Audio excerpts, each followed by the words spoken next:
He has the money and energetic supporters, but can Ron Paul knock off frontrunner Mitt Romney? We'll ask the congressman about his strategy for winning the nomination. Joining us now is the candidate who finished in the top tier in Iowa and is a strong second now in most polls heading into Tuesday's primary here in New Hampshire. Congressman Ron Paul, welcome to Fox News Sunday. Thank you very much. Nice to be with you. Let's start with your third place finish in Iowa this week. According to the entrance polls, you took 40% of voters who describe themselves as moderate or liberal, but only 14% of Republicans. Question, how can you win the GOP nomination if Republicans don't vote for you? Well, you know, there was another analysis of that. There was, nearly half or 47% of the independent, but another number was close to 40-some that were conservative. So maybe they're independents or something like that. But no, the message has to be across the board. We have to get Republican votes. But right now, I'm very strong on those individuals who want to come into the party. You know, the young people, they are wanting to come in, and I do very, very well there. And the independents, a good thing. So, but I still have to, attract those votes who consider themselves conventional Republicans. But, I talk about, the wisdom of the Republican Party. They talk about limited government and balanced budgets. And because, I have to stand up against the party, some people don't quite figure it out. But I really speak the language of the Republicans who think that we should have limited government. Here in New Hampshire, roughly 40% of the primary vote is expected to be so-called undeclared voters, not registered either as Republicans or Democrats. Are you counting on the undeclared voters here in New Hampshire? Oh, absolutely. And we solicit them. And, of course, we go to the Republicans as well. But the whole spirit up here, falls into place for what I've been talking about for a long time, very limited government economically and with personal liberties. And so we work very hard with the independents, but I think we're doing quite well with the Republicans, too.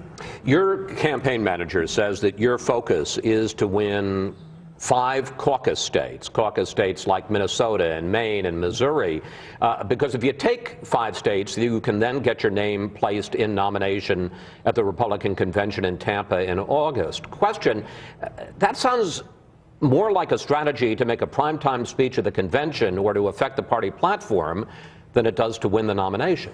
Of course, that's the fallback. If we don't pull it off and we're not in first place, yes, that would be a good goal.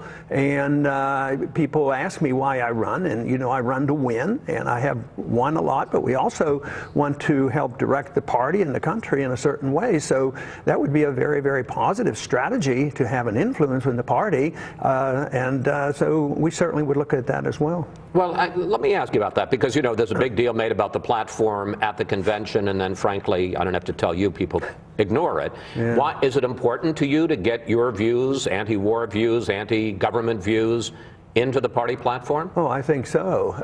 And you're right.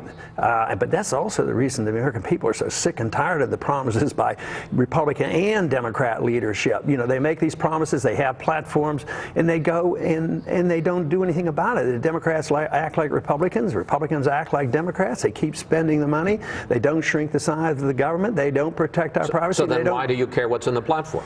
Well, I guess I'm an optimist, that, you keep plugging away. I'd have to be an optimist because I've been plugging away for a long time. My views I've expressed since the 70s, but all of a sudden they're getting a lot of attention, a lot of popularity. The country, out of desperation now, is looking at a constitutional approach. In foreign policy, they're tired of the war. Just think how many people now are looking at monetary policy, and that only happens about every 100 years where people get real concerned about monetary policy, and everybody knows we're up against the wall on the spending, and the debt is a problem, and they know that I'm very aggressive on dealing with the deficits that we have. In your speech in Iowa Tuesday night, I think it's fair to say that you made a statement that no candidate running for president of the United States has ever made before. Let's watch.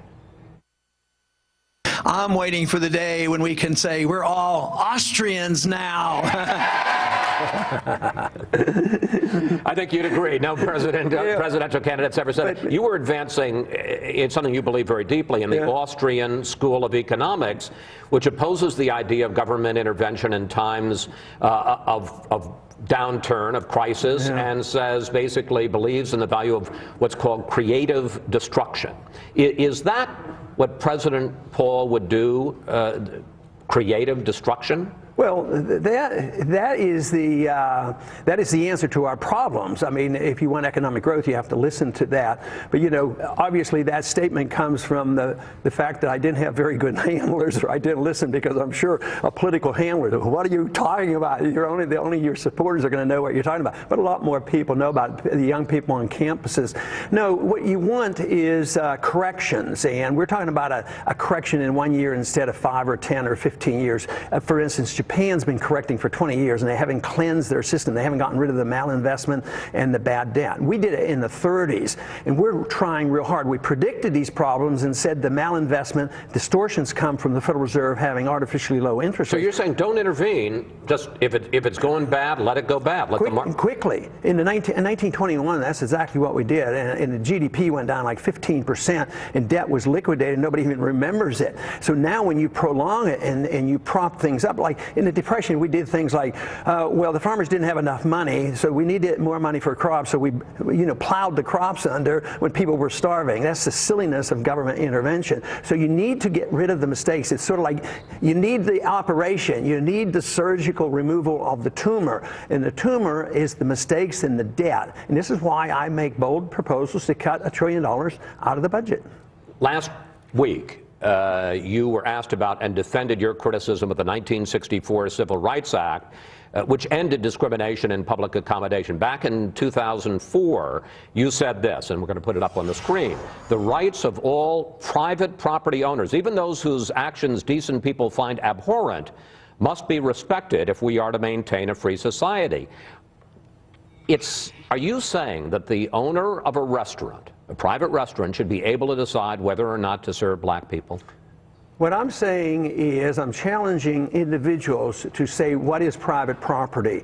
Is your house private property, but your restaurant is not? How do you separate the two? One is good and one isn't. But yes, we believe that the laws, the bad laws, the Jim Crow laws, where government forces integration, they're evil and monstrous. Forces segregation. And so we have to get rid of those. But you don't throw away all private property, because we're convinced that your civil liberties are protected by your property. Yeah, you have a right of free speech and you have a TV station, but it's this property. Nobody can walk into the studio and exert themselves. The bedroom, wait, let me finish if I could. The bedroom is private property, so if you want to protect sexual preferences, you protect the property of the bedroom. So we can't separate civil liberties from property. But specifically, are you saying that if I own a restaurant and I don't want to serve an African American, I should be able to? Well, you know what they've done. The whole thing is that's ancient history. That's been settled a long time ago, and nobody's going to go back to it. It would be the most devastating thing and stupid for people to do that. They'd lose their business. So that's would really it be wrong? It would be wrong. It would be morally wrong. But I'm not going to throw out because I have such high regard for property rights.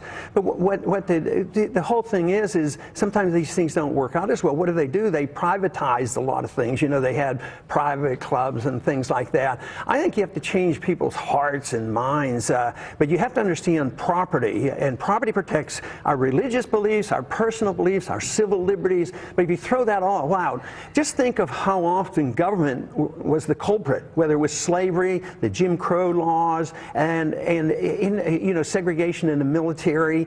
This was all government, so we want that out of the way. But it sounds like ideally, and I'm not saying you would do it because you're also practical, it sounds like ideally you would like to return back a century to the days when government didn't intervene, when there was an economic problem, didn't soften the blow, and quite frankly didn't enforce racial integration. No, we think of ourselves as advancing the cause of liberty in a modern state, because if you go back 100 years, you're going to go back to Jim Crow laws and slavery. So no, we don't want to go back. Even the gold standard, I don't want to go back to an imperfect gold standard. We want to build on the freedoms that our founders gave us and the tremendous success we've had in the prosperity. Now we're losing this. We're losing our liberties with the National Defense Authorization Act and the arrest of American citizens. I mean, we're going backwards on this, and all civil liberty is going to be attacked if we don't reverse this. Finally, you have recently been leaving the door open again to running as an independent if you don't win the Republican nomination. I want to take you back, though, to a conversation that you and I had 2 months ago here on Fox News Sunday. Let's watch. I have no intention of doing that. That doesn't make any sense to me to even think about it, let alone plan to do that. Because? Because I don't want to do it. You like that answer? Yeah, I love the answer then. I love it now. But so my question is, where are you? What you're saying now, which is I'll decide later, or I have no intention of doing it because I don't want to do it? I'd give the same answer. I don't want to do it. I have no plans on doing it. I want to see how well I do. You know, I'm doing pretty darn well. I know you are. Getting through. But are you still are you leaving the door open, or you're not leaving the door open? I'm not an absolutist. When I left Congress, I had no intention whatsoever to going back. But 12, 15 years, if I said I will never return to Congress, they would have closed the door. But I have no plans. Everybody knows I have no intention, of doing that. That would be a bit of a burden. And besides, I don't want to do it. Congressman Paul, thank you as always for coming in and talking with us. Good luck on Tuesday night, and we'll see you down the campaign trail. Thank you.